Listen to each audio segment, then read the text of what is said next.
Olá, sejam bem-vindos a mais um episódio do nosso podcast. Hoje com um convidado muito especial, assim, que eu já faz um tempão que eu queria bater um papo com ele. Ele também trabalha no Centrinho, ele ajuda muito os nossos pacientes também. Ele trabalha, acaba que a gente trabalha em conjunto, em áreas separadas. O Dr. Cristiano é médico, né?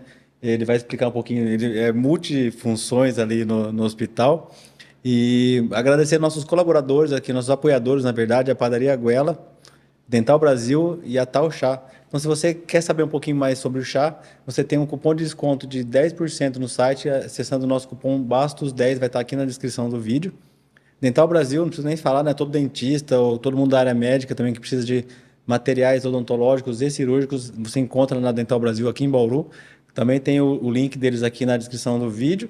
E a Goela é um lugar para você poder almoçar, comprar um pão, né? Que além de padaria, você pode almoçar, marcar uma reunião, tomar um café. Enfim, tudo lá é gostoso. Eu sou suspeito em falar porque eu sou muito cliente deles desde o começo. E Dr. Cristiano Tonello, muito prazer de te receber. Viu que hoje, por mais que a Tal Chá ajude, né? Eu coloquei aqui um chimarrão para a gente tomar, né? Tomara que tenha ficado bom, que não deu nenhuma entupida aqui, que eu fiz faz uns 2 minutinhos antes de você chegar, e que a água esteja no ponto que você gosta, tá bom? Que foi feito para você esse chimarrão. Eu tomo chimarrão todo dia, mas não sei se eu vou te agradar. Tomara que sim, tá bom? Eu tenho certeza que sim. Seja bem-vindo, meu amigo. Não há maneira melhor de receber um gaúcho do que com chimarrão. É uma satisfação enorme estar aqui contigo nesse bate-papo entre pacientes aqui. Entre um paciente e outro, a gente Entre o escolheu o paciente e nome outro. que eu falei quando a gente foi criar, né? A Letícia que ajuda a gente aqui nas edições. Falei, eu queria que fosse um nome que não fosse pesado e meio que é isso, né? A gente atende, faz um vídeo, grava, explica alguma coisa. Sim, Então, você também vive assim, não é? exatamente. Entre um paciente e outro, eu faço alguma coisa, né? Eu cuido da minha vida, eu cuido da minha casa, eu cuido da família. Responde WhatsApp, atende paciente e tenta fazer um chimarrão, alguma coisa. Como você dá conta de tudo que você faz, Cris? Assim como vocês, assim como todo mundo hoje que Não, mas você faz muito mais coisa, cara. Você orienta muitos alunos, tem residência, tem consultório também também. privado, né? Dá aula na faculdade. Eu tô no Centrinho há 10 anos, né? Desde 2013, 11 anos já. E nesse período eu acabei, com a vinda do curso de medicina, né? Acabei também Somando. somando, né, a docência. A gente tem uma atuação grande com alunos de pós-graduação, desde o aluno da graduação, né? Desde o primeiro ano até os alunos da pós-graduação, mestrado, doutorado e a residência e os programas de fellowship que a gente tem aqui para Isso. algumas áreas Que já específicas. tinha, né? Já tinha isso, né? Que já tinha, É. né? Alguns novos foram criados, especialmente para cirurgiões plásticos que vão se dedicar à fissura labiopalatina e o atendimento aos pacientes, a assistência. Isso já era sua vontade de ser docente ou aconteceu? Eu tinha uma vontade grande quando eu terminei a minha formação em São Paulo, BH. Vamos lá, é um gaúcho tomando chimarrão aqui em Bauru, hein? Tá Pelo, aprovado, tá aprovado. pelo menos o mate eu sei que você pega no mesmo lugar que eu, que é lá do Mercadão, né? De Isso, Porto de Alegre, Porto o Alegre. ponto da erva mate. Me emprestou, inclusive, É, nesses dias, o famoso Michael aí que salva a gente quando acaba a quando erva. acaba, exatamente. Curiosamente, essa erva chamada palmeira, né? É uma É, erva chamada palmeira, eu sou de Palmeira das Missões, que é a terra da erva mate lá no é Rio Grande do verdade? Sul, é verdade. É o que ele Pra vende você. de fardo, de Isso, 5 e 10 exatamente. quilos. Palmeira é conhecida, Palmeira das Missões, a cidade onde eu nasci. É uma cidade bem pequena, no interior do Rio Grande do Sul, mas é muito conhecida pela produção de Eu não erva sabia, não, mate. achei que era só o nome da erva. É por causa da cidade. Exato. Sabe que depois que eu conheci o Michael, né? Bom, é só erva fresca, né? Não tem. Eu estoco ainda um pouquinho de erva, deixo um pouquinho guardado na geladeira. Mas assim, pede um mês sim, mês não, e sempre tá com erva bem verdinha, mesmo sendo longe Não, do sul. tá ótimo, Valeu, excelente. vamos dividir aí. Acabou a água, a gente esquenta mais. Ó, eu deixei aqui também, não é enfeite não, tá quentinho aqui, o doce também tá gelado, para você poder experimentar se for a sua vontade. Senão depois no final a gente come tudo junto. Eu trouxe um presente para ti também, Zé. Esse é um livro que nós lançamos agora há pouco, Sim, nesse sim. ano. Eu vi, mas não tinha ainda. É um livro que nós produzimos, eu, o professor Nivaldo, o professor Renato e Felipe Pellerin, que é um francês, sobre o tratamento de fissuras raras de Eu face. vi agora no último congresso que você mostrou. Isso, ele está disponível na Amazon, no site da Springer. Tem E físico e digital, é isso? tem físico e digital, é possível comprar os capítulos à parte. E nós dividimos as fissuras raras de face todas em capítulos específicos. E um pouco desde de características genéticas, apresentação Muito clínica completo. até a abordagem cirúrgica, né? Sabe, quando eu fui estudar isso daí, eu tenho esse artigo até hoje. Eu pedi na biblioteca a classificação do TCE, né? Sim, Que além que a gente usa muito no dia a dia os dentistas, a gente usa muito a classificação de espina, que as fissuras vão falar assim, normais e raras, né? Mas as raras a gente classifica como uma parte só, e as raras é muito maior o leque isso, de tipos, né? De isso. variações, vamos falar assim. Muito obrigado aí, ó, pessoal. Obrigado, meu, obrigado pelo carinho. Imagina, é uma dedicatória, depois você lê com Ah, cuidado. é? Não, não, vamos ver já isso. Tá bem na É primeira. Isso. especial. Parabéns pelo trabalho, dedicação. Muito obrigado, Cris, obrigado. Sabe que isso a recíproca é bem verdadeira também. Eu sei que o dia a dia do que a gente faz é um leão por dia. Quem vê por fora não vê o que a gente passa com as mães, a Exato. conversa. Às vezes a dúvida também que a gente passa ali com o paciente de querer fazer tudo pelo bem, querer dar certo, né? E as noites que a gente dorme pensando no que vai fazer no dia seguinte, é um lado que a gente fala assim que acostuma, acho que esse frio na barriga nunca passa, né?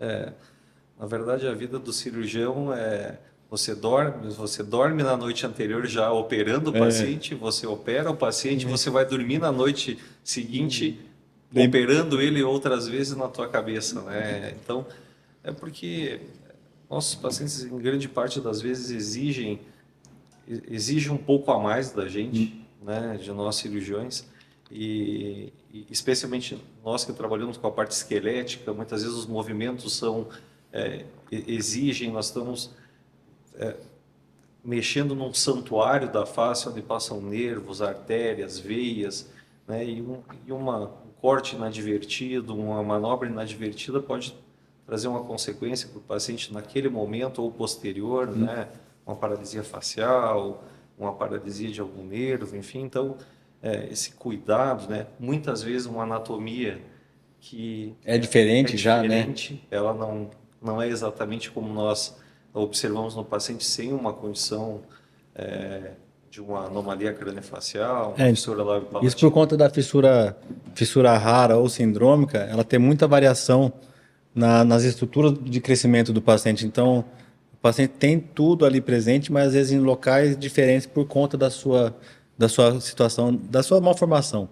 Né? Eu estava falando isso do estudo porque esse livro acho que vem para somar muito para quem quer aprender sobre fissuras raras também e as síndromes, né?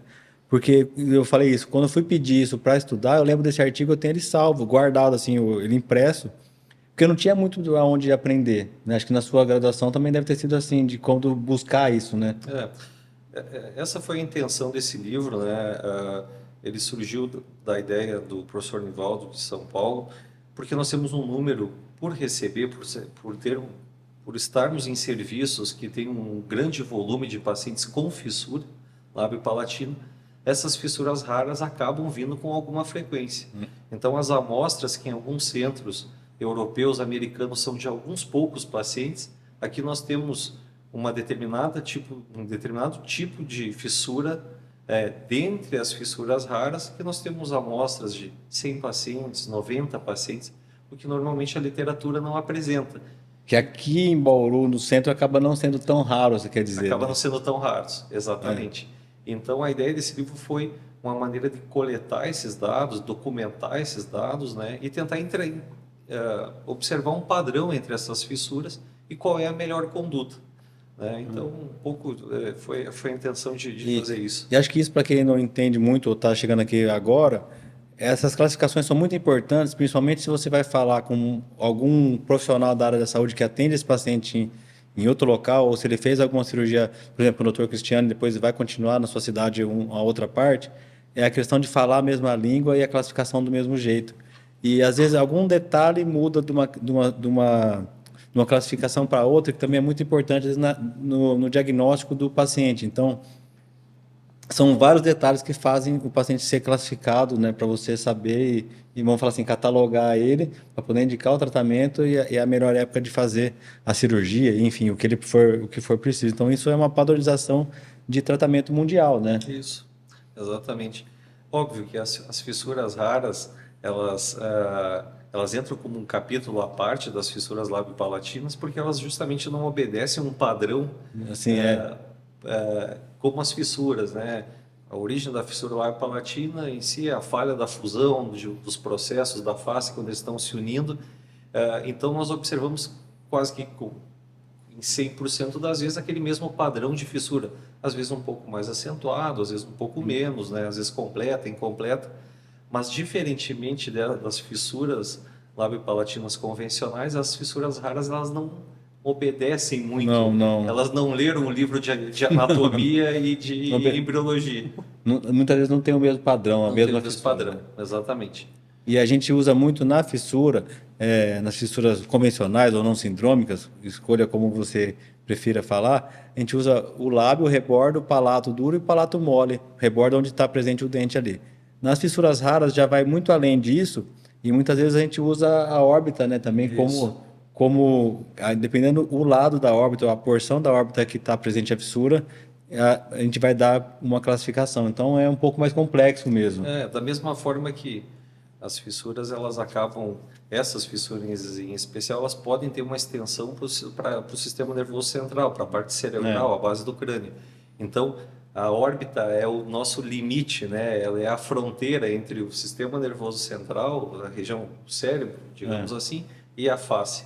Então, em algumas vezes, nós temos essas condições que podem comprometer ambos, né? Mas, óbvio, as fissuras raras, elas são um capítulo dentro daquilo que a gente atende, né? Tem outras situações, sequência Pierre-Robin, as crâniosinostoses sindrômicas. Mas eu lembro de uma situação que a gente passava muito, que era assim, até, vamos supor, acho que vamos falar assim, até você chegar lá, que eu vi isso como uma rotina sua e a gente adotou isso também para bucomaxila e para todo mundo no hospital. Por exemplo, um paciente que é classificado com uma fissura sindrômica, muitas vezes a gente ia para ortognática ou para expansão sem fazer uma tomografia, por exemplo, sem fazer uma avaliação com vocês. Hoje em dia, um paciente com síndrome, com uma fissura sindrômica, ele não vai para ortognática sem fazer uma consulta com você, né? Para quê? Para saber se tem alguma extensão, se a osteotomia pode ser feita sem causar nenhum mal para o paciente, né?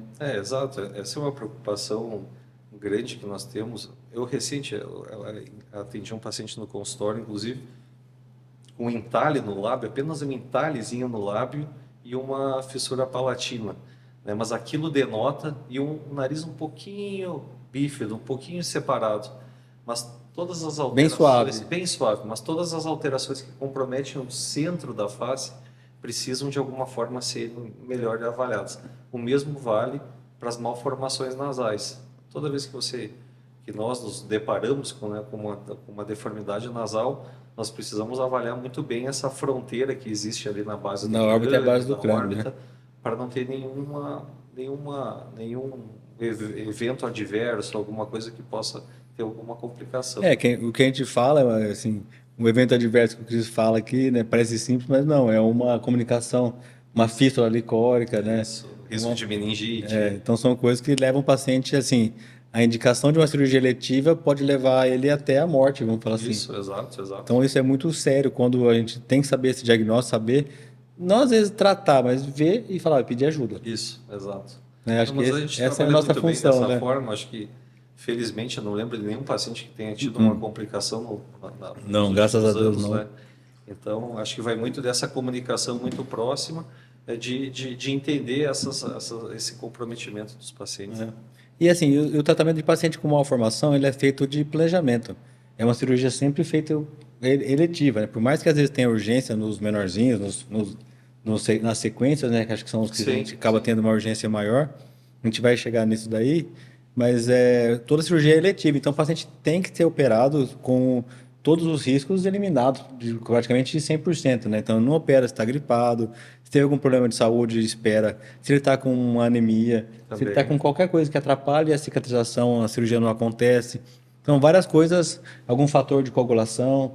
O que pode levar o paciente a risco em cirurgia eletiva é suspensa a cirurgia e replanejada essa data. Replanejado, esse cuidado pré-operatório, né, o cuidado anestésico é importante porque muitas vezes essas cirurgias elas têm um tempo, né, de cirurgia muito prolongado, então o paciente acaba ali tendo um tempo, uma perda sanguínea um pouco maior por Exige um planejamento complexidade, mais sim, complexo, né? exato. Isso é muito familiar, né, para você, eu observo isso para grande parte hoje do que a gente observa na odontologia moderna, né, é o planejamento cirúrgico virtual. Nós também fizemos isso para esses Sim. pacientes porque nos ajudam muito. Nós operamos esse paciente. Já vi, vocês estão imprimindo o crânio, né, também. Sim, sim. Leva o crânio para a Leva o crânio cirurgia. impresso, isso. E mesmo os guias de corte, os guias, porque nos permite fazer essa cirurgia no ambiente virtual, na frente do computador, né? Não deu certo, eu quero cortar mais aqui, mas é Ctrl+C, é Ctrl+Z, né? Volta, voltar. faz de novo. E a partir do momento que a gente encontra a melhor posição, enfim, cria-se aqueles guias 3D, assim como se usa muito em cirurgia ortognática. Não, acho que toda tecnologia que vem para somar, ela tem que ser aderida. Eu acho que a nossa, vamos falar assim, a nossa geração tem que estar ligado nisso para poder passar isso para as próximas, né? Mesmo que a gente não recebeu isso pronto, Sim. né? Porque isso está acontecendo, né, Cris? Assim, é uma coisa que tem evoluído ainda. Mas eu vejo assim, eu não fui o primeiro a usar e nem vou ser o último a mudar, mas eu estou ali tentando desenvolver, introduzir isso no meu dia a dia, sabe? Mas a partir do momento que você começa essa introdução, não tem mais volta. Não, né? não tem. O paladar não retrocede. Não dá para... Então, assim, você tem condições de entregar a cirurgia mais rápida, a cirurgia mais precisa. Você já namorou com aquela tomografia, com aquela estrutura óssea, porque você estudou ela antes. Então, por mais que isso... Não conheço ninguém que tenha começado e voltado para trás. Não tem isso. Não. Né? No começo, uma coisa que eu tinha era assim: você já chegou a ver algum planejamento de ortognática convencional? Sim, sim. Do articulador, de cortar? Sim. Não era o fazer. O processo eu até gostava. Era o tempo que se perdia. Por exemplo, a gente sempre fez planejamento, né? Por conta, era a rotina do Dr. Reinaldo, ele passou isso pra gente, era o quê? Acaba o ambulatório, tipo, acaba o consultório 7 da noite, vamos pro laboratório, daí vai moldar a maxila, vai pôr a maxila no articulador, 50 minutos de gesso. Vai montar a mandíbula, mais 50 minutos. Daí corta, faz o guia. Já deu mais 1 hora nisso. Então era o tempo que se perdia, cara. Na verdade, era isso que eu não gostava. Resultado, quando eu fui falar pro Dr. Reinaldo de mudar, ele falou assim: você tá preguiçoso e tal. Mas não era isso. Porque, imagina, para um senhor que operou 30 anos tendo resultado, você fala assim: não, mas eu vou ter mais resultado? Não, o senhor já sabe fazer o diagnóstico, o planejamento, isso não vai melhorar. Mas é o tempo que a gente ganha. Sem dúvida. É o tempo que a gente ganha de casa mesmo, ou de trabalhar, ou de qualquer outra coisa, de ficar com a família, que seja. A implementação das cirurgias hoje, e eu acho que muita coisa ainda vem pela frente, né? A gente tem visto nos congressos aí neuronavegação, né? Instrumentos que te ajudam no momento da cirurgia, com algumas pinças que ela toca e te mostra na tomografia onde você está. Então, algumas coisas que há um instantaneamente, tempo, né? Instantaneamente, algumas coisas que há um tempo atrás eram inacessíveis, né? Só nos grandes centros, hoje não. O próprio planejamento, né? Eu vi você dizendo mais cedo, você faz o planejamento, senta, tem um engenheiro à distância, ele pode estar aqui ou pode estar fora do país. Você, na pior das hipóteses, ele vai te mandar um arquivo para você imprimir na impressora 3D, ou mesmo vai te mandar esse... Não, ele manda o STL, imprime no consultório, algum colega aqui em laboratório. Hoje estou usando o laboratório Hypro aqui em Bauru, mas a gente fez no consultório uma época, assim, é de vagabundismo mesmo, que eu não faço mais aqui. Para não ter que ficar... Porque o tempo é um ativo. E, então, assim, você tem que se dedicar para os pacientes, tem que ver o pós-operatório, os pais vão entrar em contato contigo. Não, é que chegou uma época que eu estava assim, ou eu vou pôr uma câmera para ver se a impressora, para ver a impressora, porque você coloca agora e vai embora, por exemplo, deixa ali quietinha. À noite, às vezes, cabe energia, ou deu falha no arquivo, daí de manhã eu preciso saber se está certo. Daí eu ficava ansioso disso daí. A primeira coisa que eu vinha de manhã era acordar, vinha aqui antes de treinar, eu vinha ver se tinha dado certo. Se não deu, eu tinha que limpar a impressora, colocar de novo. Daí eu falei assim: não, vou terceirizar isso para alguém, pedir ajuda. E daí, eu mando com folga, que se der errado ela consegue refazer, e eu vivo assim bem melhor hoje. Bom, mas é exatamente o que a gente tem feito hoje. Eu, durante o tempo, até fiz o planejamento, a gente consegue de alguma forma, mas não é o nosso métier, né? Quem está acostumado com programação é muito fácil para quem está... Você pega uma pessoa que faz isso o dia inteiro, como você vai ter a curva de aprendizado dela ali até você chegar naquilo? Exato. É claro, mas assim, que fique bem claro também que não é um engenheiro do outro lado que está programando a sua cirurgia. Não, não é isso. Você está dando as coordenadas, vai avançar 5 milímetros, É. vai impactar, né? Não, a gente continua tendo controle total de tudo. Exatamente. Não, Só isso é não alguém que mudou. está operando É. o computador, né? E daí aquele guia que a gente fazia na mão com resina pó e líquido ali, isso vem um arquivo que a gente planejou a posição e que vai ser impresso aqui e eu vou usar na cirurgia. É isso que mudou.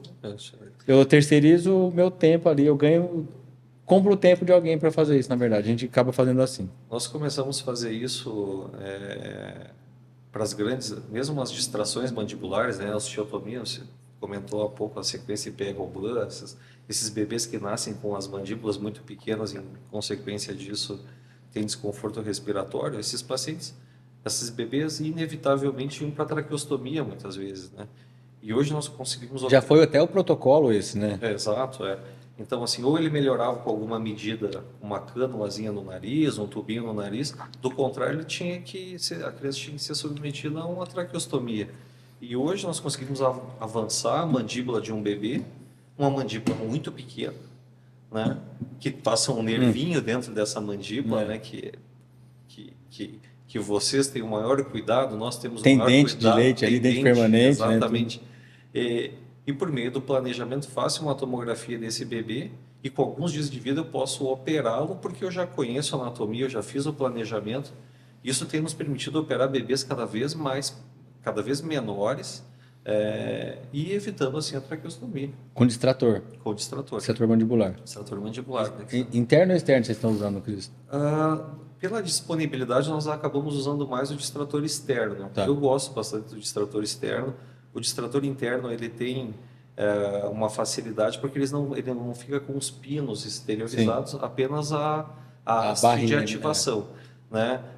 Ele exige, num segundo momento, uma cirurgia quase do mesmo tamanho da primeira, porque eu tenho que abrir novamente a pele, ir lá tirar os parafusos, enquanto que o distrator externo, eu faço uma sedação no bebê e eu consigo tirar ele facilmente. É só aliviar o parafuso. Exatamente, eu consigo tirar ele de maneira... E uma coisa que eu sempre pensei nisso, porque assim, pra gente, né, quanto mais mexe na mandíbula, é que assim, a gente tá falando de um risco de vida, né? Um paciente, de um bebê com risco de vida e que não está conseguindo respirar. Mas isso, a longo prazo, para fazer, você, quando corta uma mandíbula mais recente, esse caso, com certeza, vai precisar de ortognática no futuro, né? Certamente. A gente não alivia isso, né? Pela época da distração, né? Há quem diga que, de alguma forma, essa criança possa ter um crescimento normal dessa mandíbula a longo prazo.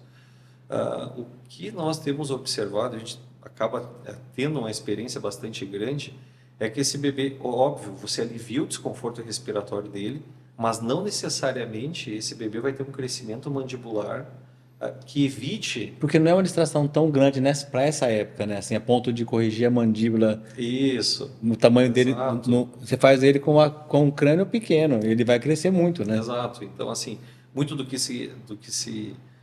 se acreditava que existia um fenômeno chamado catch-up, né, que a mandíbula, em algum momento do bebê, ela teria um surto de crescimento e iria corrigir. Nós, recentemente, agora publicamos um artigo que foi liderado pela doutora Terumi, do Hospital Ortodontista, em que se avaliou 50 crianças ao longo do tempo, em 20 anos, e o que foi observado, na verdade, nessa avaliação é que eles todos têm um perfil convexo, ou seja, todos são padrão facial tipo 2, todos mantêm ainda essa mandíbula muito pequena. Né? Então, em ambas as situações, se tratar de maneira conservadora ou mesmo fazendo a distração, inevitavelmente esses bebês que no futuro, né, crescerão e possivelmente vão... Eu falo assim, a indicação da distração para tirar o paciente da traqueotomia, acho que isso é muito válido, assim, porque só quem passa com uma criança em casa com a tráqueo sabe o tanto que isso é ruim. Não engasgar, não aprender a falar na hora, no momento certo, né, que tem essa dificuldade. E várias coisas assim, de inflamar, né, de problemas respiratórios.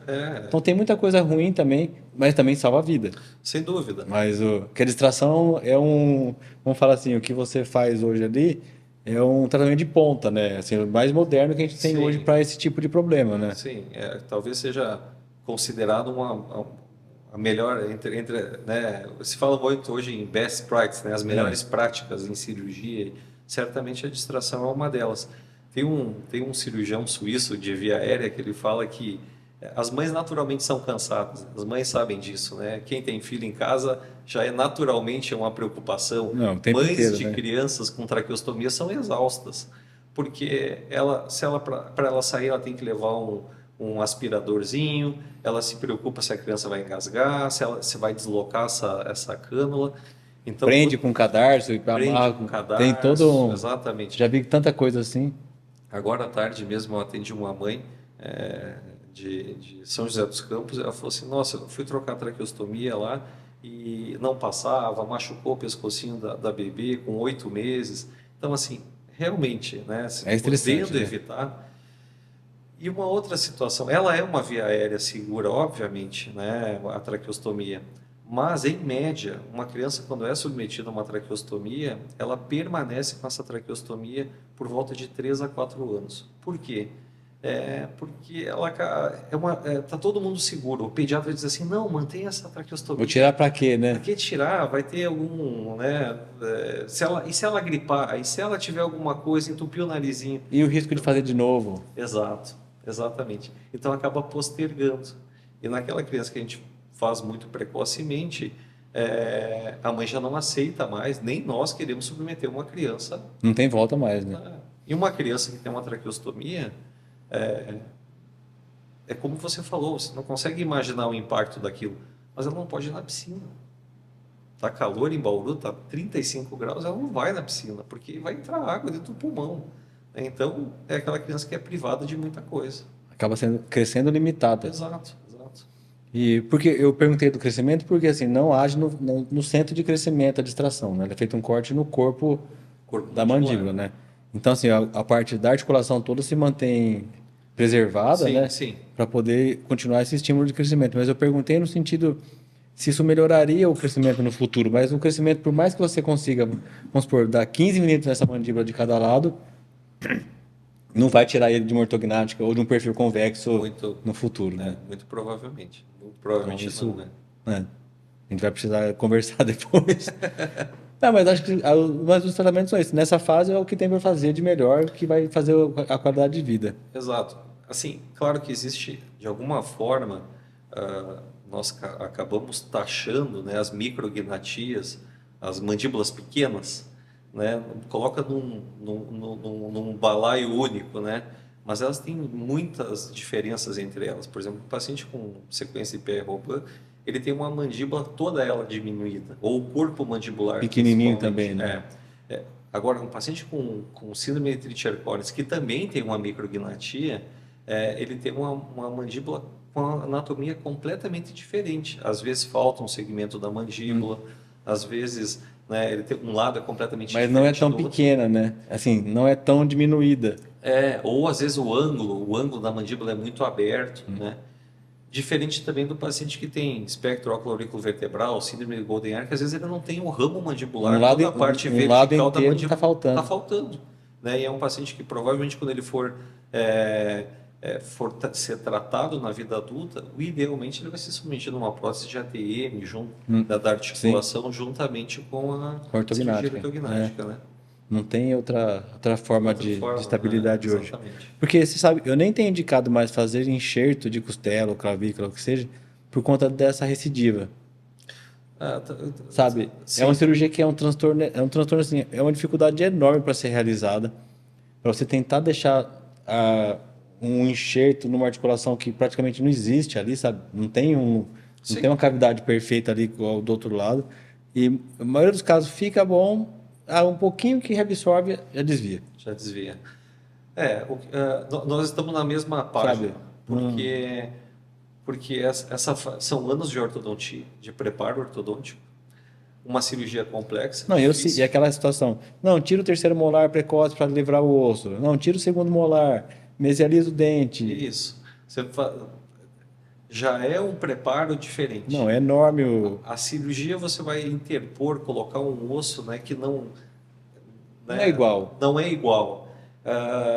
Numa condição de pressão, né, da musculatura contra aquele osso, que ele vai, de alguma forma, perder o formato, vai reabsorver.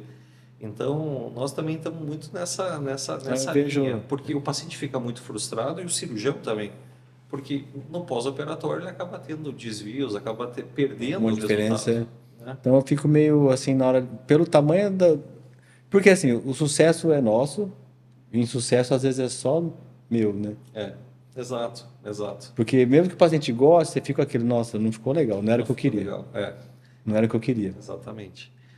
Então, eu acho que nessas situações também, né, óbvio que nós temos limitações hoje ainda Da prótese, né? dos valores das próteses, porque o ideal também é uma prótese customizada, uma prótese feita para aquele paciente, Sim. né? Ainda mais para os sindrômicos, né? Exatamente. Então, assim, mas eu não tenho dúvida que é a melhor conduta para esses E pacientes. eu tenho acompanhado o pessoal da Traumec para outros serviços, eles estão com uma prótese muito legal. Sim, sim. Muito legal, assim. Tem hoje próteses, né, PMG, né? E as customizadas também, E as sabe? customizadas, né? O que Até vou ver se eu consigo trazer o César aqui para explicar. Ele é bem acessível com a gente aqui, para ele poder falar dessa parte, que a empresa é muito legal. Fui lá conhecer. Sim, sim. Um negócio muito sério ali. Não, e é uma alternativa nacional Sim. né? Porque as próteses que vêm das grandes companhias europeias, americanas, é muito difícil. A prótese customizada chega com valor em euro, com a taxação de importação, que torna quase impossível operar um paciente aqui, né? E falha o convênio, né? Sim, exatamente. Porque alguém que pague também é muito difícil. Eu nunca vi ninguém que fez uma prótese com particular. Particular, exatamente. Eu sei que tem muita gente com dinheiro, mas acho que eles não precisam de prótese. Porque nunca apareceu algum aqui que tinha essa condição. Mas é muito caro, é muito caro. Exatamente. E você sabe uma coisa histórica só, que a primeira prótese no Brasil foi feita no Centrinho? Eu já ouvi essa história E é real. É real. Eu instrumentei nessa cirurgia. Foi o Dr. Roberto Macoto e o Larry Wolford. Tinha um residente de fora, não lembro o nome, me perdoa, que eu conheci ele na época, que veio dos Estados Unidos. Eles trouxeram uma prótese na mão, 2 mandaram despachada. Ficaram na alfândega, ficou até hoje lá. Só conseguiu colocar aqueles 3. Só essa. Eram para ter colocado 3 naquele fim de semana, que eles passaram aqui. Uma colocou, as que despacharam ficou preso na alfândega, nunca foi pago, sumiu. Que pena. Sumiu não, né? Alguém ficou. Nunca colocou, mas foi. Eu lembro, a gente saiu no jornal, colocaram uma foto, eu estava no fundo lá, bem novinho. Foi uma coisa assim de 14 horas, um negócio, uma prótese bilateral, um negócio. O próprio Dr. Larry Wolford talvez tenha a maior experiência mundial de próteses, né? Então, vocês tiveram uma... Até você, se ele olhar, ia falar, tu tem que pôr prótese. Mas você... Não, brincadeira, mas eu vi aquilo, aquelas aulas dele, assim, de tanta prótese, eu falava assim, cara, como que isso dá certo? Como que... era muita. Mas vocês tiveram uma oportunidade única, né? Porque... muito das próteses foram difundidas por meio dele, né? Então ter um caso feito aqui, enfim, o que não é algo corriqueiro ainda, mas eu não tenho dúvida que é a melhor indicação para alguns tipos de paciente, né?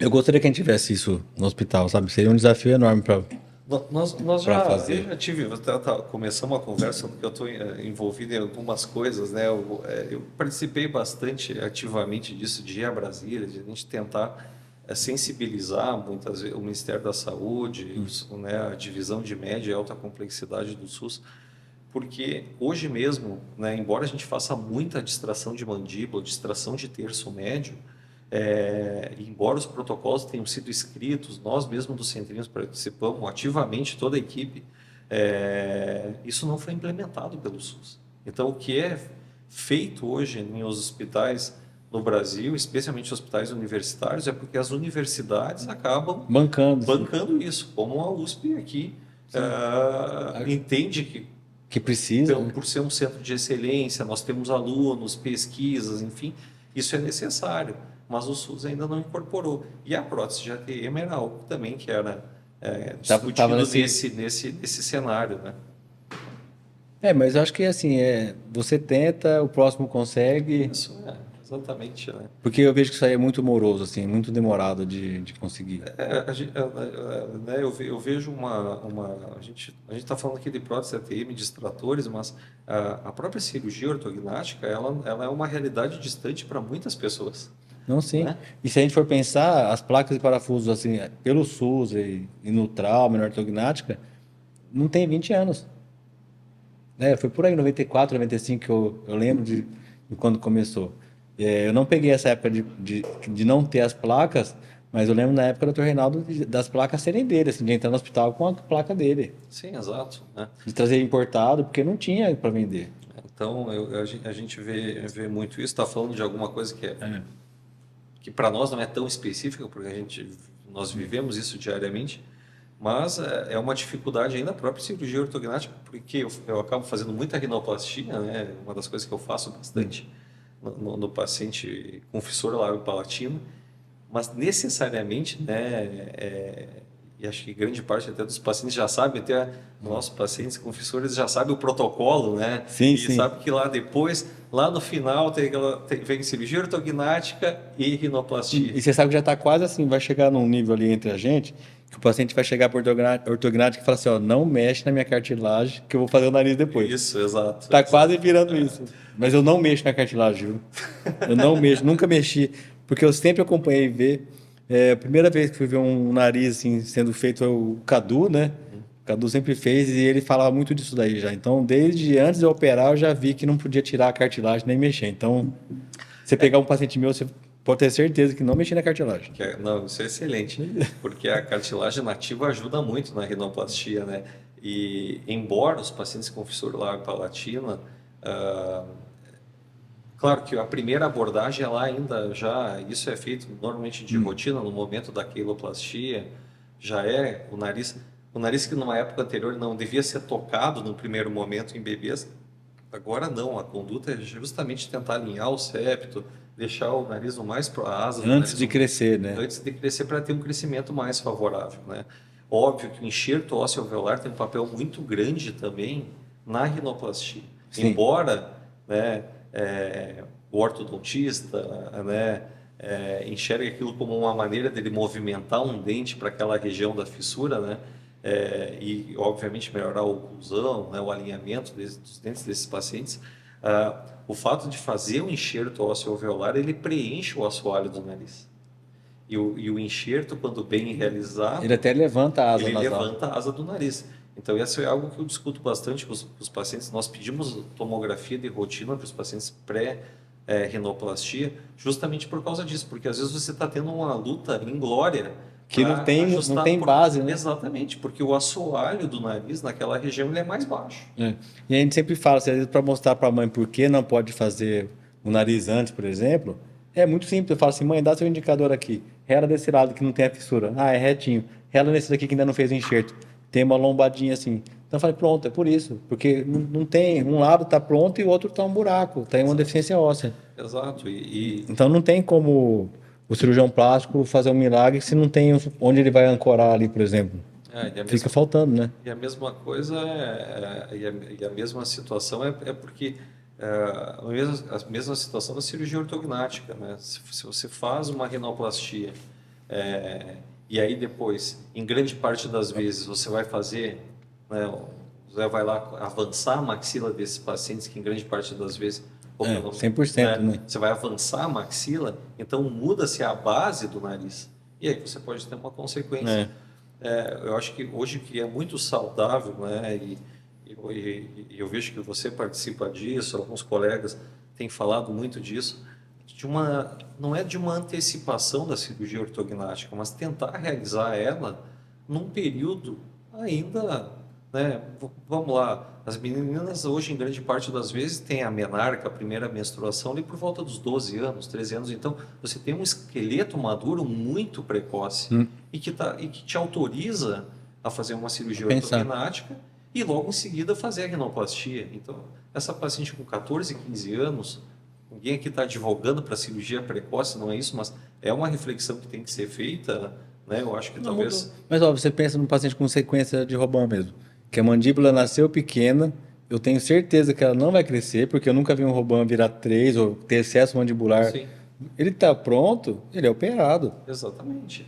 Então, e a cirurgia, o perfil facial, a harmonia facial e a própria rinoplastia, que ela está vinculada à cirurgia ortognática, ela depende muito desses tempos. Porque tem uma situação hoje em dia que acho que é diferente da nossa época.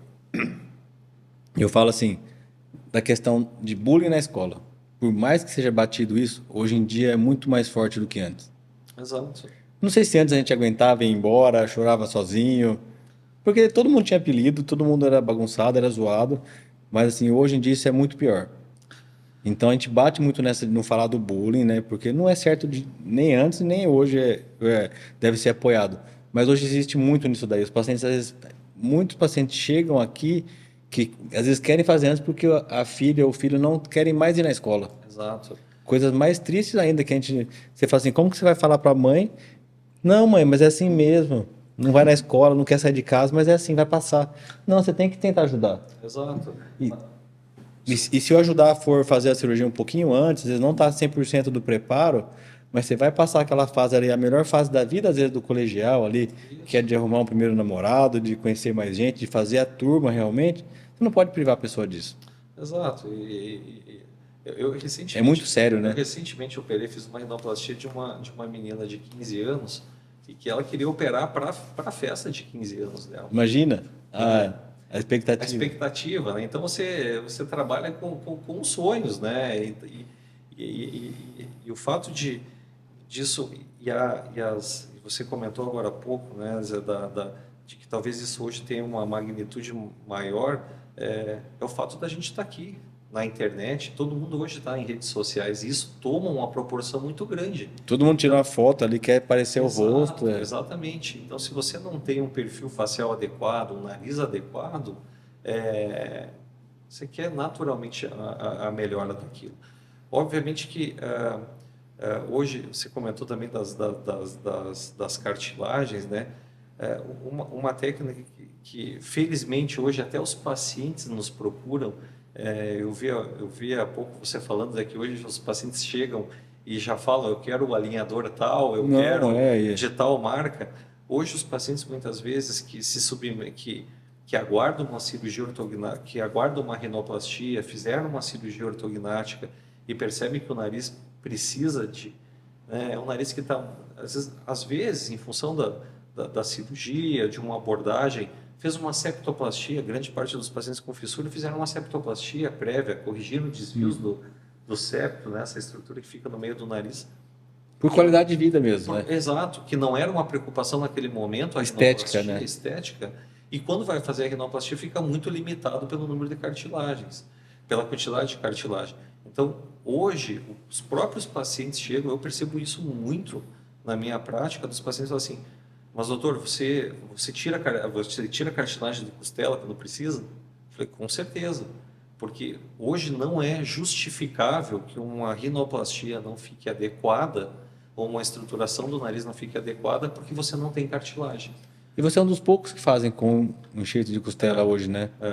Não é todo mundo que usa essa técnica, né? Não é todo mundo, mas isso é uma técnica muito consagrada, né? Especialmente para rinoplastias secundárias, terciárias, aqueles pacientes que já fizeram a rinoplastia, já fizeram um uso de cartilagens do nariz e você não tem outra alternativa, né? Então, como eu falei, o acesso hoje, especialmente o cirurgião que opera nariz e tem, né, e ele mesmo tira a cartilagem costal, eu acho que isso é de grande valia, porque você tira exatamente o que você precisa, as incisões são muito pequenas, nas mulheres, nas meninas, por exemplo, a incisão é feita justamente no sulco da mama, onde a mama dobra, né, Onde fica o biquíni, o sutiã ali. O sutiã a incisão muito estética, é a mesma incisão que se faz para uma inserção de um implante mamário, de uma prótese, e você tem ali, o cirurgião tem uma quantidade enorme de cartilagem para estruturar esse nariz.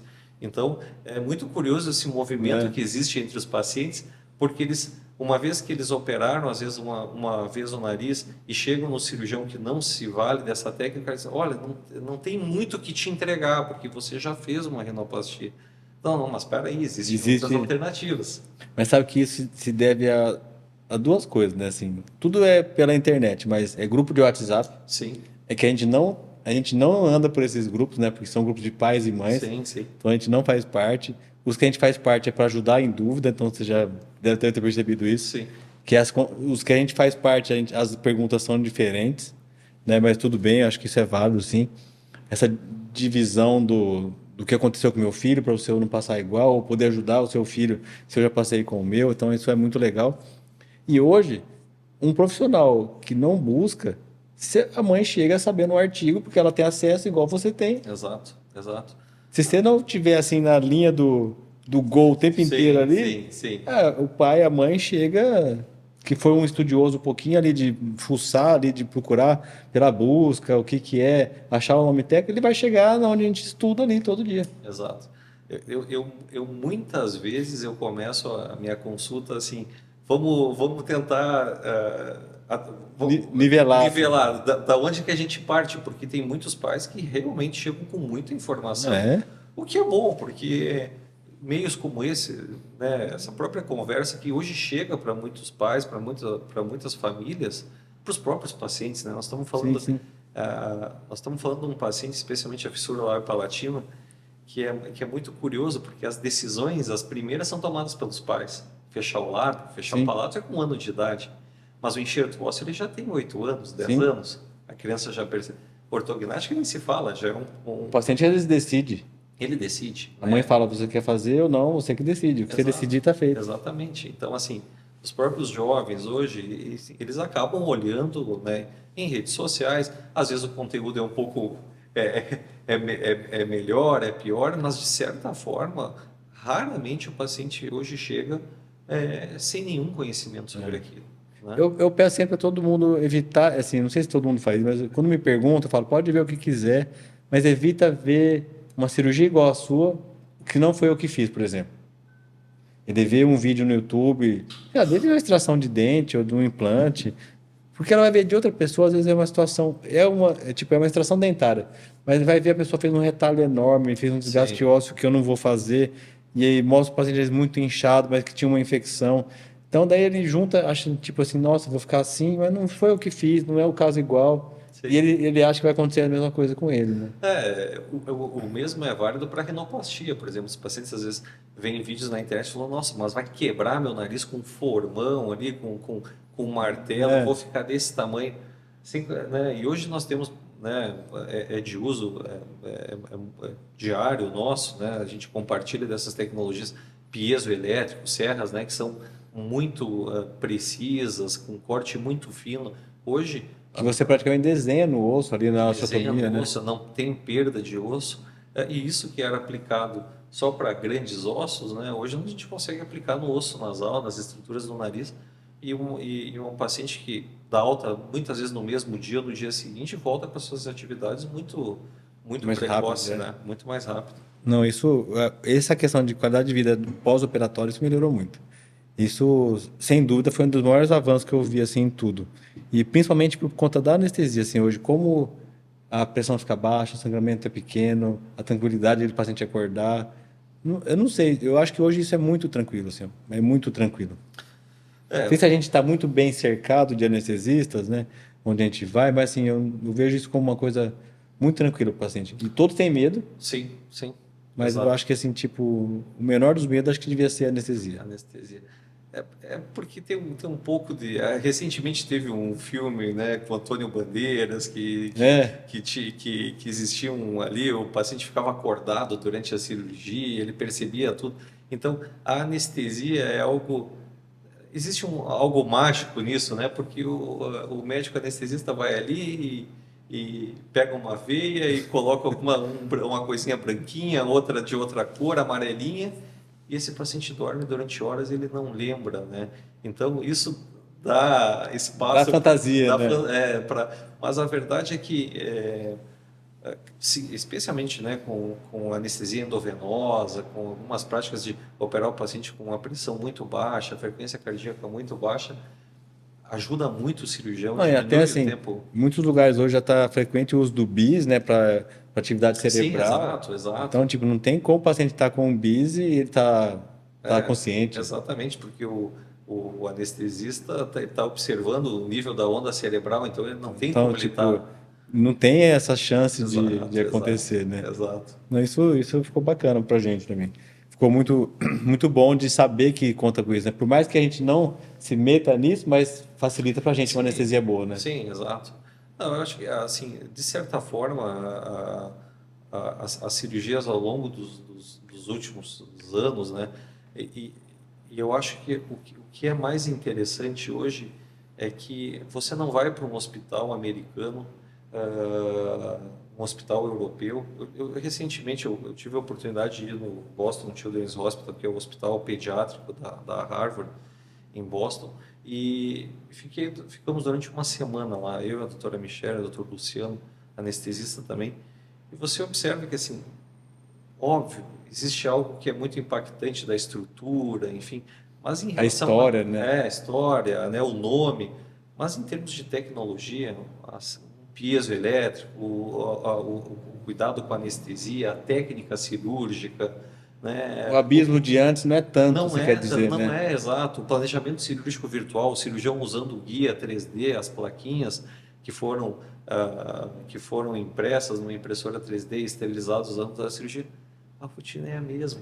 Então não Eu não existe sei se esse você tem degrau. essa percepção, mas eu vejo que quem é de fora e está acostumado com todo luxo e tecnologia, não se vira bem igual a gente. Meio isso, sabe? Sim, Tipo, se quebrar um negócio, eu não faço. E a gente acho que acaba, sim, porque sabe, essa questão de desenvolver habilidade. Eu sempre achei isso daí. Eles são muito assim. Não, tem muita gente habilidosa também, mas eles são acostumados, isso é sim, normal. sim, isso faz parte da rotina de É. todos, E pra gente às exatamente. vezes não, né? Isso, é. Então, às Mas, vezes não. mas embora, né, então acho que é uma associação muito boa, porque nós temos uma formação raiz, É, né, num ambiente Nutella. alguma Né, coisa você assim. tem Mas você essa. fala assim, se você, por exemplo, se você se desenvolvesse seu trabalho lá, não seria muito diferente do que você faz Não é muito aqui. diferente. Eu acho que hoje você vai num congresso internacional de cirurgia ortognática, de bucomaxilo, e você vê que não existe um degrau. Não Não, não existe. tem. Pelo contrário, a gente tem em grande parte dos eventos, né, de fissura labial palatina, de anomalias craniofaciais, o centrinho e nós profissionais que estamos ali, enfim, você vê que tem um lugar de destaque, né? Ainda Sim, impõem-se protocolos a partir de de Bauru, pela Bauru. história aqui, são mais de meio século de história tratando, né? Grandes expoentes, né? O doutor Mazzottini, como você falou, os ortodontistas que passaram por aqui, os próprios cirurgiões de fissura. Então, O tio Gastão, que por enquanto ele teve ali, ele comprava toda a briga para acontecer as coisas, assim. Então, exato. Então, eu quando vou nos congressos, ou quando. De certa forma, essa visita que eu fiz, porque de certa forma também é algo sedutor para a gente visitar uma grande universidade, enfim. mas eles querem conhecer você também, não quer? Não tem esse Nós temos de agora, você, né? por Exato. você ser do centrinho, eles também querem saber o que você faz, né? Sim, porque eu acho que de alguma forma o fato de a gente, no centrinho principalmente, o centrinho conseguir entregar, formar outras pessoas, né? Porque o conhecimento ali ele está disponível, né? Então, quantas pessoas foram formadas ali, né? Então, Há inúmeras. então assim, ele é um centro formador, um centro de qualidade, um centro de pesquisa. Então, existe também poxa, mas existe numa cidade lá no interior Em São de Paulo, São Paulo, alguém que faz, alguns cirurgiões que fazem, uma equipe que faz algo que é muito parecido com o daqui. Então é isso quando nós chegamos nos congressos, enfim, acho que é algo que traz bastante orgulho para e a gente. paz, né? Exato. Fazendo, eu errei de ficar É, aqui, né? exato. Porque você veio de cidade pequena para uma cidade interior também, né? Acabou ficando. Eu nasci numa cidade de 25 mil habitantes no interior do Rio Grande do Sul, fiz a minha formação lá e tive depois a felicidade de fazer cirurgia craniomaxilofacial com o professor Nivaldo Alonso em São Paulo e toda a equipe do Hospital das Clínicas de São Paulo. E durante a nossa formação lá, fazia parte no primeiro ano que nós passássemos 3 meses em Bauru. Tanto é que na entrevista, inclusive, quando nós aplicávamos para a cirurgia, assim, olha, você tem que estar disponível 3 meses para ficar em Bauru. E eu vim para cá, eu gostava muito já da cirurgia, porque nas nossas áreas, né, nós temos algumas coisas em comum. Tem alguns colegas que vão muito para o trauma, né, É. para algumas, né, e vão tratar trauma de face, enfim, e tem aqueles que vão tratar as deformidades congênitas, enfim, né, e eu me seduzia muito, A né, reconstrução. a reconstrução. especialmente de crianças, enfim. E aí vim para cá, eu falei, nossa, esse é o lugar.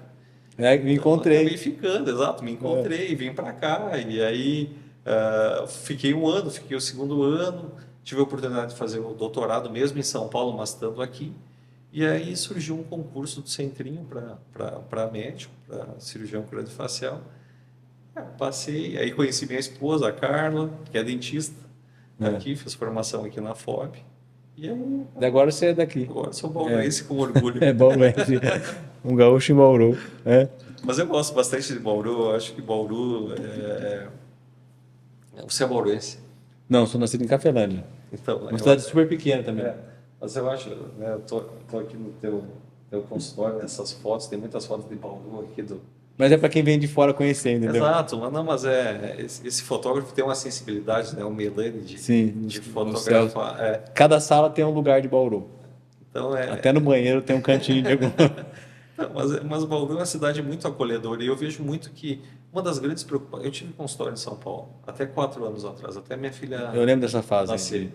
E eu ficava entre Bauru e São Paulo. E meu grande receio era que, assim, eu faço uma área muito específica, né, pensando em clínica privada, né, os pacientes não vão me procurar em Bauru, porque Bauru é no interior do estado, às vezes o voo não é tão fácil, mas na verdade, né, hoje a internet permite que a gente chegue em vários locais e os pacientes, na verdade, por grande parte das vezes,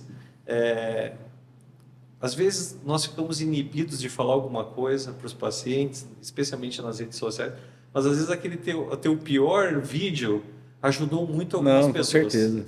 E as pessoas se sentem conectadas, porque muitas das vezes, quem está nos vendo aqui, certamente passou alguma vez por isso. Tem mães que chegam para a gente e dizem assim, mas eu vou num determinado profissional, ele não me passa nem de pirona, porque tem a fissura, cria uma certa barreira. Né? E quando essas pessoas encontram, tem um lugar lá, que daí tem o Cristiano que conversa com o Zezinho, que conversa com o Pedro, com o Paulo, e eles conversam a mesma língua, a gente fala, não, mas para aí, isso não é tão assim, não. Não é uma coisa... Eles né, tem um paciente, mas você já teve paciente assim? Não tenho, já teria, sei lá, tendo toda semana. Tem uma luz no fim do túnel, né? Exato. Então, se sente muito... Veja, eu não estou sozinho. Mas o que eu acho que é rico aqui no hospital é quando o paciente chega a primeira vez. Vários que eu já conversei foram assim: o primeiro caso de fissura na família, o primeiro da cidade, daí a mãe e o pai desesperado, claro, quando recebe a notícia, principalmente quando sabe no nascimento ali, né, no dia do parto. Daí chega em Bauru, acaba conhecendo outras famílias que estão na mesma situação.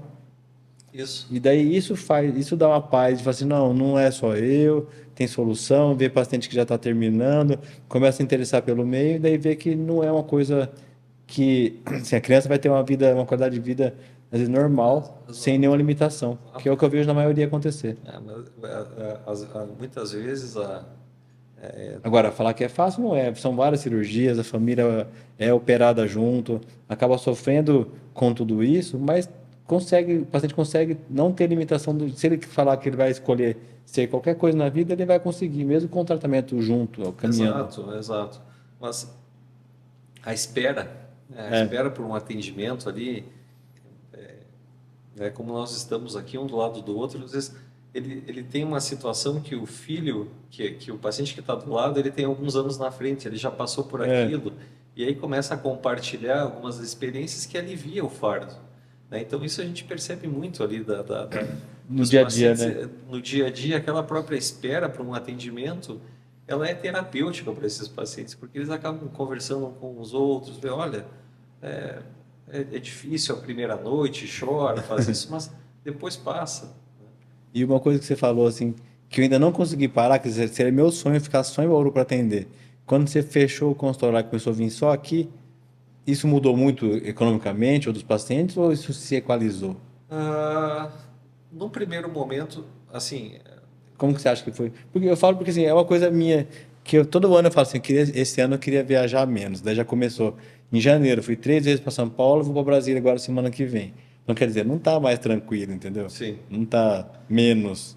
E são pacientes que quando me procuraram, era assim, especificamente que queriam fazer a cirurgia em São Paulo ou que queriam fazer em Brasília.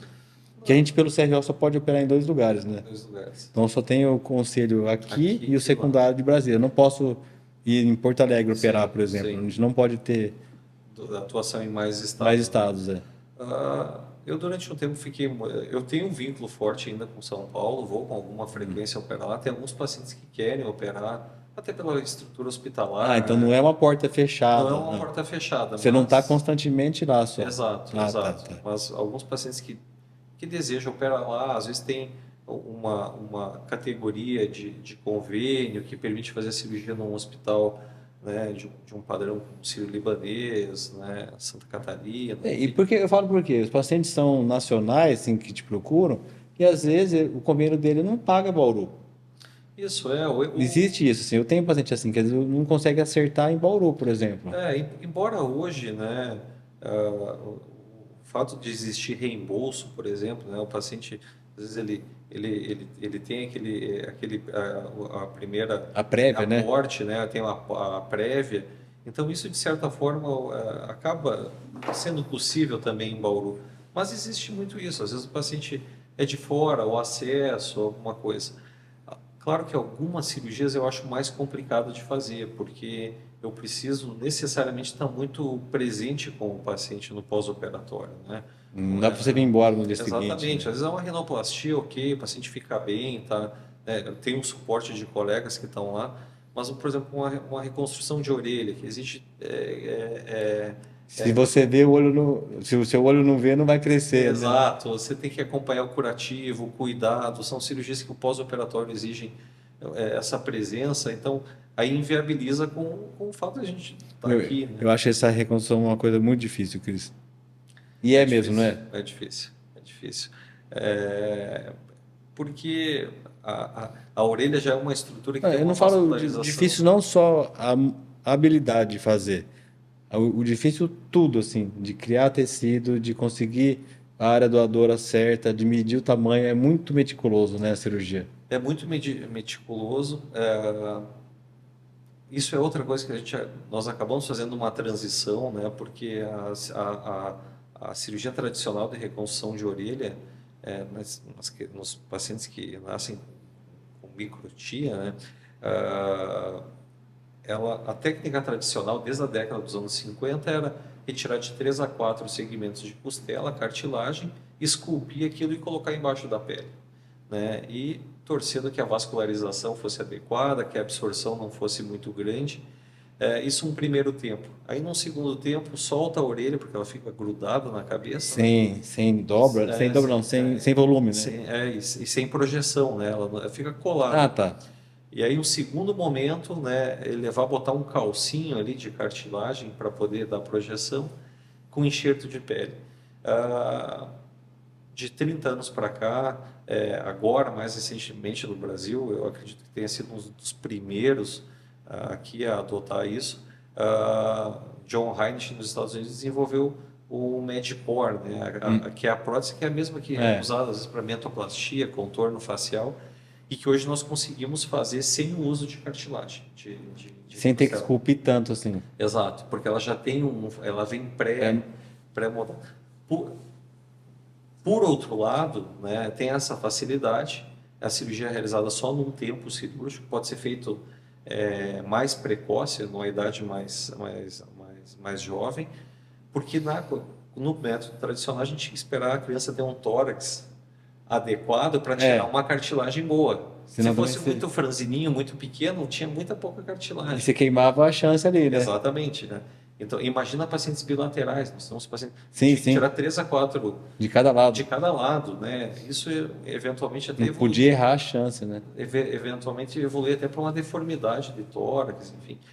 O Medipor veio para isso, né? O polietileno poroso para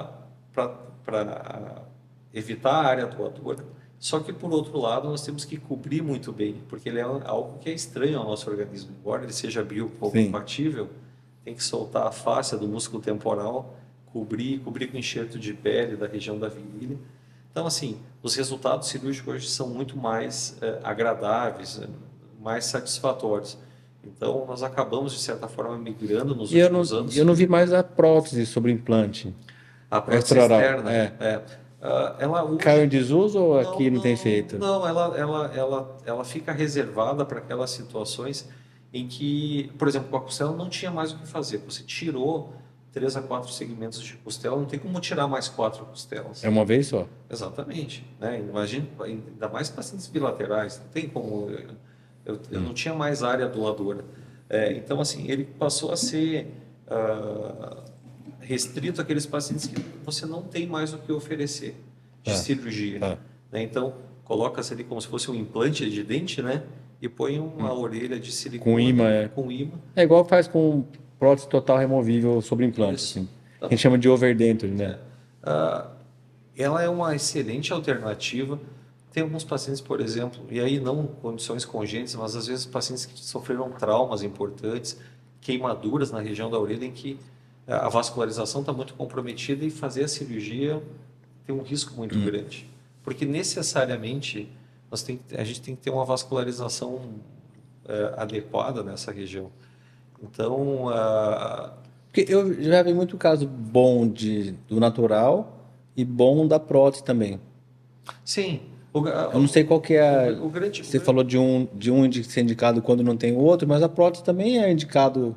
A prótese externa, ela pode ser indicada. Assim, o que acontece hoje é que os pacientes têm uma demanda muito grande. O paciente é muito dinâmico, ele quer correr, ele quer ir na academia, ele quer nadar. Teve um paciente meu, tem uns 2, 3 anos, ele foi para a praia, né? E ele, quando ele voltou do mar para a areia, a noiva dele falou: nossa, mas você perdeu a orelha. Então, assim, o paciente ficou muito desconfortável com isso, né? E a prótese ela exige uma manutenção. Sim. A cada período. E são poucos os profissionais. É artesanal, totalmente. Totalmente, né? A cor da pele, tudo. Então, assim, eu acredito que a cirurgia, né, ainda seja a melhor alternativa para os pacientes. Agora, naquela situação... Com o Medipor. Com o Medipor, hoje eu acho que assim, os resultados são muito mais... Eu penso na morbidade, assim. O Medipor com menos morbidade para o paciente. Com menos morbidade. Obviamente que tem seus riscos. É uma região com a própria origem, né? Uma das teses que justifica a microtia, a malformação de orelha, é uma má formação numa arterinha, a artéria estapediana, que levaria o suprimento sanguíneo no desenvolvimento da orelha. Então, assim, na própria origem da microtia, faltou sangue. E é uma cirurgia que você tem que ter um suprimento sanguíneo muito... Nos dois casos, né? Da prótese ou da cartilagem. Exatamente, né? Então, assim, a fáscia do músculo temporal, que é aquela fina camada em cima do músculo, né? Ela tem que vir completamente vascularizada, com a artéria temporal superficial cobrindo toda a prótese, para que aquela prótese, ao longo do tempo, né, aquele implante, ele seja incorporado ao organismo. Sim. Então, mas eu não tenho dúvida que o fato de diminuir a morbidade, uma única cirurgia, os contornos são muito mais bonitos com o Medipor. E outra, eu acho, Zé, não que eu acho, isso, estava olhando agora, no próximo mês de abril, tem o Congresso Internacional de Reconstrução de Orelha em Toronto. E um dos temas que é muito falado agora e que se aproxima do que a gente estava conversando agora há pouco, é a impressão 3D, né, de Medipor, tipo, como de fosse... biomaterial, a partir talvez de células. Se fosse um Medipor sob medida. Isso, um Medipor sob medida, mas feito com células do próprio paciente, uma impressora biológica. Entendi. Que imprima uma estrutura mais compatível com o paciente. Mais compatível com o paciente. Então, assim, isso não está longe de existir, porque hoje é possível coletar, por exemplo, células pluripotentes, células que podem se diferenciar em diferentes coisas. Sim. Da polpa dentária de um dente de leite. De um dente de leite. Então, se isso... existem impressoras biológicas, hoje, claro, de estrutura menor, mas é algo que certamente num médio espaço de tempo nós teremos... à disposição. Exatamente. Você vai ter estruturas, né? Eu falo porque, assim, quem já relou alguma cartilagem de qualquer coisa, ela é dura de fazer contorno. Sim, Né? Ela não é uma coisa assim, você fala. Não estamos falando de um material que você arredonda facilmente. Qualquer coisa na cartilagem fica um cantinho reto. Você exato. tenta arredondar, você tem que fazer mais 2 cortes. E nisso vai se E comendo a vai cartilagem, comendo a né? cartilagem, exato. E se ela fica alguma área viva, né, uma ponta, ela pode destruir, pode Pode romper a pele, romper né? a pele e aí ter uma infecção naquela região. Então, assim, acho que Eu falo assim, porque eu já vi você esculpindo isso e a dificuldade que é chegar no, num modelo parecido, assim. Acho que é um desafio enorme, né? a cartilagem, a reconstrução com cartilagem. Por isso até a gente estava falando de rinoplastia com uso de costela, então assim, eu tenho uma Por isso que para familiaridade você é muito mais grande, tranquilo, né? porque eu já acabo tirando com muita facilidade, mas assim, ela muitas vezes existe uma limitação nossa, muitas vezes, porque claro, ela é esculpida ali, tentando se basear na orelha Manualmente, né? manualmente, né? Não deixa de ser um formão, só que um formão médico, né? É. Mas ele é o mesmo, e Meu princípio, né? é o mesmo princípio, e às vezes a cartilagem do paciente não é suficiente. Se a criança ela é muito franzina, ou se as cartilagens são muito fininhas, e como você falou, às vezes na tentativa de você melhorar o contorno, você vai perdendo a cartilagem. E quanto menos cartilagem você tem, mais fácil dela ser absorvida. Não é, eu falo assim, um desafio enorme. Assim, não é todo mundo que precisa, são raros os casos, mas assim, quem precisa quer ficar com a orelha bonitona ali, né? Exato, exato. Porque muita coisa simples, né, que às vezes a gente não para pensar, um paciente que não tem uma orelha formada, ele não usa óculos, né? Tem várias coisas que isso limita o dia a dia da pessoa, né? Um óculos de sol que todo mundo usa, vai na Sim, praia, vai no sol, exatamente. então, são coisas simples que o paciente não consegue fazer, Máscara, os pacientes durante a né? pandemia dizem assim, não consigo usar máscara. Tem que amarrar um lado do outro, né? Exato, exatamente. Então tem coisas assim que você não pensa porque você não precisa. Exato, Então tem exatamente. isso lá. Mas que para alguns dá muito valor, assim. O paciente, já escutei assim, na ortognática, primeira vez que o paciente conseguiu cortar um lanche, sabe? Sim, sim. Que a gente brinca muito disso daí, né, com os pacientes. Ó, agora você vai poder comer só o pão e o recheio, tudo, né? Sim. Mas quer dizer, na brincadeira, a gente falando depois que o paciente operou tudo, mas era um sonho mesmo de fazer uma coisa que a gente faz às vezes no dia a dia. Exato. Então, assim, os pacientes, eu tenho uma história que me é muito cara, assim, né? Tem uma história do Centrinho, que é todos nós que passamos pelo Centrinho, agora não com a mudança do prontuário eletrônico, mas todos nós quando abríamos o sistema do Centrinho, né, Tinha um, aparecia o paciente é, 0001, Walter Saito, um japonês, né, senhor japonês. japonês. Ele foi, né, um paciente no prontuário 001 e ele faleceu alguns anos atrás. E eu lembro muito bem, teve uma reportagem, ele veio com a Ele veio aqui, família, ele eu vi isso daí veio, esse dia. acho que um dos filhos é dentista, ou a filha até, algum dos filhos. E, e ele num dos dias falou, no dia que ele visitou, foi feita uma reportagem, ele até falou que ele era o cara que quando chegava no mercado, ele sempre comprava a laranja que tinha um defeitinho, a maçã que tinha um defeitinho, porque ele precisava escolher aquilo, porque ele foi escolhido pela vida mesmo tendo um defeitinho, né? Tendo uma e, e alguns anos depois, né? Agora mais recentemente, uma reportagem né? Que ele acabou falecendo, mas alguém que teve uma vida plena, né? Teve seus filhos, tinha neto, né? Se não me engano ele era engenheiro. Então assim, a reabilitação dos pacientes, né? E nós temos a felicidade de participar com essas famílias, enfim, é muito mais do que um trabalho, né? Porque você de alguma forma está intervindo ali, um pouco que seja, para que essas pessoas tenham uma vida plena, uma vida normal, que é isso. As pessoas querem usar um óculos, elas querem. E você já reparou isso daí, né? Desde que você entrou aqui, sua família só cresceu, né? Sim, De cada paciente vira um membro da família, eles sabem que você casou, que teve filho, o que você está passando, eles vão lembrar da próxima vez, você vai sim, lembrar da mãe que estava grávida, que agora traz o nenê junto. exato, Então exato. a gente acompanha isso daí, não tem como Não, isso é verdade. Os pacientes são não ser muito, único, né? trazem, dão um retorno muito grande, né? Eu Porque passei. a gente nunca vê pontualmente, né, Cris? Você, igual a gente também, você atende o paciente por uma fase da vida, né? Exato, exato, né? Então, Por uma fase você é tudo ali. isso, uma coisa assim, eu recentemente agora eu vi um paciente que está na pré-adolescência, um menino, né? Assim, está na adolescência. E quando ele era criança, eu já estou aqui há 10 anos, operei ele algumas vezes, ele vinha e sentava no meu colo e me abraçava, Brincava brincava. E a mãe sempre tirava foto, vamos tirar uma foto com o doutor.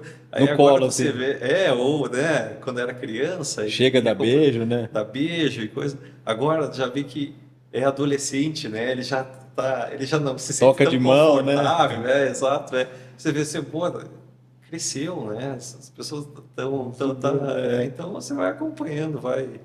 Mas eu acho que assim, de certa É muito me sinto gratificante, muito né? gratificante assim Com certeza. e ter essa de alguma forma, porque a nossa atuação, a nossa profissão, ela é um servir ao paciente, né? Então, e servir e ser servido, né? Porque de alguma forma nos traz muita coisa boa, né? Não é aquilo ali, você fez uma cirurgia e pronto, né? Não, Deu alta. nunca, nunca. Não, ele vai voltar, você vai acompanhar, então acho que Não, isso é muito legal. É muito bom ver. Faz dia que eu tava para ver aqui, eu tinha pensado da gente, quando viesse conversar, eu chamar o Adriano, né? Que o Adriano é o ortodontista da Crânio, né? Isso. Mas não foi possível hoje, mas vamos tentar ainda fazer esse bate-papo com ele. Se quiser também voltar com alguém da equipe que Vamos, você com lidera lá, eu certeza. acho que também é bacana de falar isso, porque assim, a gente falou um pouco de coisa aqui, mas o que o Dr. Cristiano faz é uma coisa muito ampla, assim, porque ele vai desde o bebê até o paciente que está terminando de crescer, então ele não falou, acho que um terço dos procedimentos que ele faz e ajuda os pacientes com malformação. Então, acho que esse bate-papo termina aqui, mas não termina a sua história por aqui, entendeu? Não, veio aqui tomar Acho mais um que chimarrão, sim. então a gente precisa estender mais isso daí. Vamos ver se você Sim, convida alguém da equipe para vir sim, com junto, se achar que é certeza. legal. O Adriano também acho que vai ser bacana, porque vai um pouco para a minha área do que a gente Sim, faz sim. junto, que a gente avalia o paciente ali diariamente com ele, né? Então a gente tem ainda. Eu tive essas três ideias aí, um com você primeiro, e depois um com o ortodontista da equipe, e mais alguém da equipe que ajuda Com certeza. vocês lá também. Eu acho que a gente tem uma honra de trabalhar junto ali, a gente se respeita ali no dia a dia, acho que isso é muito bacana, que a gente possa sempre continuar, Sem tá bom? dúvida. Aqui o espaço sempre vai ser seu, se você precisar vir falar, dar um recado, ajudar algum paciente, aqui é para ajudar a difundir o que a gente faz, entendeu? Então todo mundo que ajuda esses pacientes tem espaço aqui, você é um deles, tá bom? Te agradeço imensamente, Zé. Foi um prazer estar aqui contigo hoje e conversar de uma coisa que a gente gosta muito, né? Do centrinho, dos É, pacientes com fissura, com alterações de face, cirurgia cirurgia e com tomando um certeza. chimarrão aqui. Te agradeço imensamente. Valeu. Obrigado. Sabe que eu tava com medo, assim, de você falar, a água tá fria. Não, de maneira alguma. Porque como Bauru é quente, eu não faço chimarrão tão quente, Sim, né? Tipo, a maioria toma com 70 graus, não é isso? isso. Eu sempre ponho ali com 68, 67, que é o que eu consigo tomar em Bauru sem ficar suando. Se eu pôr Sim. 70, não sei o que você acha disso. Também, não, eu É uma da mesma falha, forma. é um pecado muito grande. Não, de jeito nenhum, de jeito nenhum. Então, Assim como não é legal o ar-condicionado em dias quentes e fazer o chimarrão em Bauru. não é. É lógico, eu não tomo na rua, né? Mas eu acostumei a tomar. A vida inteira eu tomei tereré. Vou me xingar por causa disso daí. Mas o dia que eu tomei um chimarrão, eu acho que o sabor é muito mais forte, assim, muito Sim, mais intenso. Então sim. eu mudei. Então eu tomo quase sempre de dia isso daí. Às vezes à noite tá muito calor, eu tomo um tereré para dormir. Ah, o chimarrão não deixa de ser, especialmente de manhã, quando a gente ele é um momento de meditação, Não é? mindfulness. É. Você fica ali. Não sei entender, não sei entender, não sei explicar isso. Mas ele, Fazer um chimarrão de manhã. ele tem um efeito, assim, eu percebo pelo menos de manhã, né, um momento ali que você. O preparado do chimarrão, o próprio a água quente, eu não sei, é algo que E eu, acalenta. e eu treino todo dia às 6 da manhã, né? Então às vezes eu faço às 5 e pouquinho. Eu dou 3, 4 horas até eu chegar na academia, mas esse preço de ter o chimarrão junto, esse horário, principalmente nos dias muito frios, Sim, não sei explicar. não, é muito bom. São boas escolhas. Tá bom? E acho que eu vejo assim, para quem não bebe, né, o chá, qualquer chá, é um vinho que você toma toda hora, uma degustação, um sabor. todo mundo acha que o mate é igual, né? Mas cada hora eu peço de um lugar, de uma fazenda, tem uma diferença, um tipo de moagem. Então é um mundo, Sem dúvida. para quem quiser explorar e tiver tempo, é um mundo sem fim. O mate, tanto de tereré quanto de chimarrão. Assim, tem com sabor, sem sabor, o que você quiser hoje você encontra. É através da internet, né? Exato. Não, é um bom hábito. Então isso daí valeu muito. Ó, se quiser terminar de lanchar, agradeço mais uma vez a sua presença aí, agradeço muito o presente que eu ganhei aqui, ó. Isso não tem preço, hein? A dedicatória. Muito obrigado, meu amigo. Vocês que estiveram aqui, acho que o papo hoje se estendeu um pouquinho, mas foi por um bom motivo. Acho que para tentar dividir com vocês um pouco mais da especialidade do Dr. Cristiano. Ele veio aqui exclusivamente para dividir um pouco a gente o seu dia a dia como cirurgião.